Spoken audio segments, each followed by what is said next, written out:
এই জাদুবিদ্যা সত্য। এবং এখনকার অনেক ভণ্ড যে কবিরাজগুলো বের হয়েছে, এরা জিনকে তাবে করে নিয়ে এই জিনদের মধ্য দিয়ে মানুষের মধ্যে জাদু ছড়িয়ে দিয়েছে, এবং এর ফলশ্রুতিতে বহু পরিবার ধ্বংস হয়ে যাচ্ছে। এই জাদুবিদ্যা সত্য। আরও একটা জিনিস সত্য, নবী সাল্লাল্লাহু আলাইহি ওয়াসাল্লাম বলেছেন ইন্না আইনাল হক, চোখের নজর সত্য। নবী করিম সাল্লাল্লাহু আলাইহি ওয়াসাল্লাম বলেছেন চোখের বদনজর সত্য। এই যে আমরা বলি ফেসবুকে এত বেশি ছবি দিয়েন না ভাই, ছবি তুলেন না, বারবার যে বলি নিষেধ করি, কারণ কি জানেন? একটাই কারণ, বিকজ চোখ লাগাটা সত্য। মানুষের চোখ লাগে, এই কথা শুনলে অনেক মজুমদাররা হাসবে না? কথা বুঝতে পারেন নাই? কিন্তু এটা সত্য, কারণ নবী করিম সাল্লাল্লাহু আলাইহি ওয়াসাল্লাম যা বলেছেন, সাদাকাল্লাহু ওয়া সাদাকা রাসূলুহুল কারীম। নবী যা বলেছেন, আল্লাহ যা বলেছেন, চিরায়ত সত্য। এর বাইরে কোনো সত্য আছে? আচ্ছা দেখেন, আমি বললাম যে জাদুবিদ্যা সত্য। এই জাদুবিদ্যার চর্চা মানুষ করে, এখনও করে, এবং এই জাদু দিয়ে মানুষের ক্ষতি করার জন্য জিনের প্রয়োজন হয়, দুষ্ট জিন। এই জিনগুলোকে মানুষ তাবে করে মানুষের ক্ষতি করার চেষ্টা করে। দেখবেন এখন গ্রামে গঞ্জে শহরে সব জায়গায় ছড়িয়ে পড়েছে না?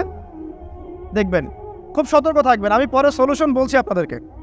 আরেকটা বলেছি, নবী সাল্লাল্লাহু আলাইহি ওয়াসাল্লাম বলেছেন চোখের বদনজর এমন সত্য যে একটা উটকে এই রান্নার ডেকচির মধ্যে ঢুকাই ফেলতে পারে। একটা উট খুব সুন্দর, ভালো, আপনি দেখছেন মাশাআল্লাহ বলেন নাই, নজর লেগেছে, উটটা মারা গেছে, দেন তারপর তাকে জবাই করে খেয়ে ফেলতে হয়েছে। একজন সাহাবী গোসল করছিলেন, গোসল, এটা হাদিস সহিহ।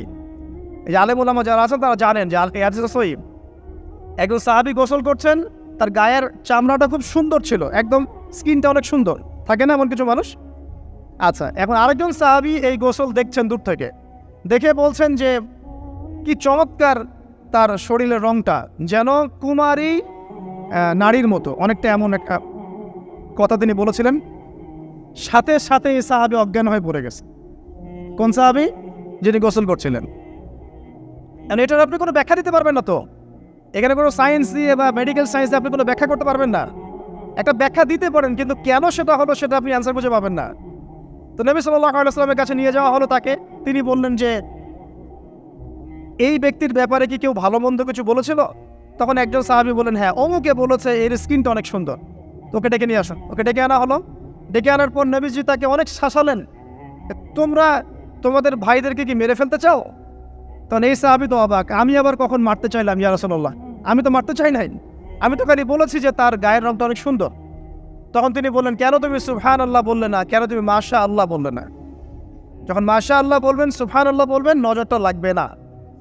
আর যখন আপনি মাশাআল্লাহ বলবেন না, সুবহানাল্লাহ বলবেন না, দেখবেন নজর লেগে গেছে। আপনি বিশ্বাস করেন ব্যবসা খুব ভালো চলছে, মানুষ বলল যে বাহ, তোর তো ব্যবসা হেভি, লালে লাল শাহজালাল, ঠিক আছে, দেখবেন আপনার কেনা বেচা বন্ধ হয়ে গেছে।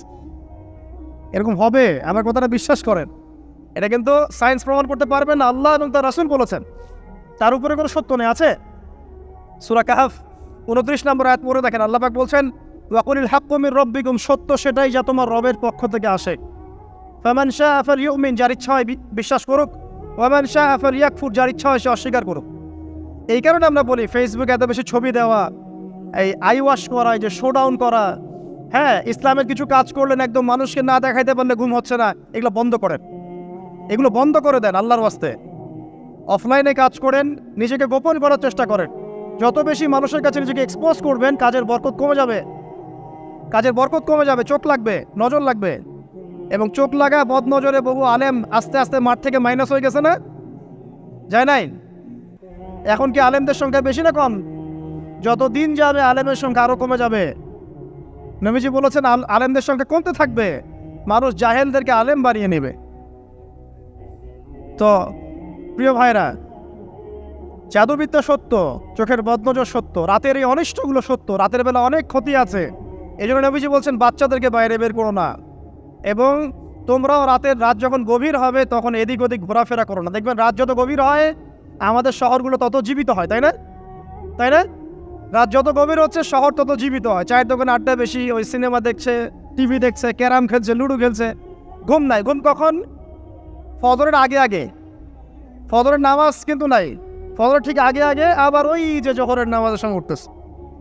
এখন আমাকে বলেন, এরকম জেনারেশনকে দিয়ে কি আসলে ইসলামের কোনো খেদমত হবে? আচ্ছা, নবীজি রাতের বেলা আর্লি ঘুমাতেন। আল্লাহ পাক আমাদের সবাইকে তাড়াতাড়ি ঘুমানোর তৌফিক দান করুন। হ্যাঁ, আপনি ইলম চর্চা করলে রাত জেগে থাকতে পারেন, আপনি যদি জ্ঞান চর্চা করেন রাত জাগতে পারেন, আপনি কোনো গবেষণা করছেন, নামাজ পড়ছেন বা কোরআন হেফজ করছেন, আপনি রাতের আর্লি উঠবেন, এটা আলাদা বিষয়। কিন্তু কমনভাবে আমাদের এই যে ফেসবুক, ইউটিউবিং ইত্যাদিতে আমরা লিপ্ত থাকি, সারা রাতটা কাটাই আড্ডাবাজি করে, এগুলো বন্ধ করতে হবে। এগুলো বন্ধ না করলে ফিজিক্যালি আমরা মানে সুস্বাস্থ্যের অধিকারী হতে পারবো না। সারা দিনটা আমাদের একটা কি বলবো অলসতার ভাবে যাবে এবং দিনের বেলা কাজগুলো ব্যাহত হবে। এতে করে আমাদের উম্মার এই পুরো বড় যে তরুণ প্রজন্ম আছে এদেরকে আপনি সম্পদে পরিণত করতে পারবেন না। তাই এই সিস্টেমটা চেঞ্জ করা দরকার। নবীজি রাতের বেলা এই সূরা বাকারার শেষে 3টা আয়াত তেলাওয়াত করতেন, আমরা করবো ইনশাআল্লাহ। আরেকটা আমল বলে দেই, নবী করিম সাল্লাল্লাহু আলাইহি ওয়াসাল্লাম রাতের বেলা সূরা মুলক তেলাওয়াত করতেন। কোন সূরা এটা? কোন সূরা? তাবারাকাল্লাযী বিয়াদিহিল মুলক। কয়টা আয়াত আছে? 30টা আয়াত আছে। নবীজি বলেছেন সাল্লাল্লাহু আলাইহি ওয়াসাল্লাম যে এই সূরা আপনাকে কবরের আযাব থেকে বাঁচাবে ইনশাআল্লাহ। কবরের আযাব থেকে তো ভাই বাঁচা খুব সহজ নাকি? আমাদের মধ্যে এমন কেউ নাই, শোনেন, আমাদের মধ্যে এমন কেউ নাই আলেম জালেম মুফতি মুহাদ্দিস রাজনৈতিক নেতা পলিটিশিয়ান বিরোধী দল জাতি তারপরে যে সরকার দল যে আছে না কেন কবরের শাস্তি ফেস করবেন এমন একটা মানুষ নাই, কেউ নাই পৃথিবীতে।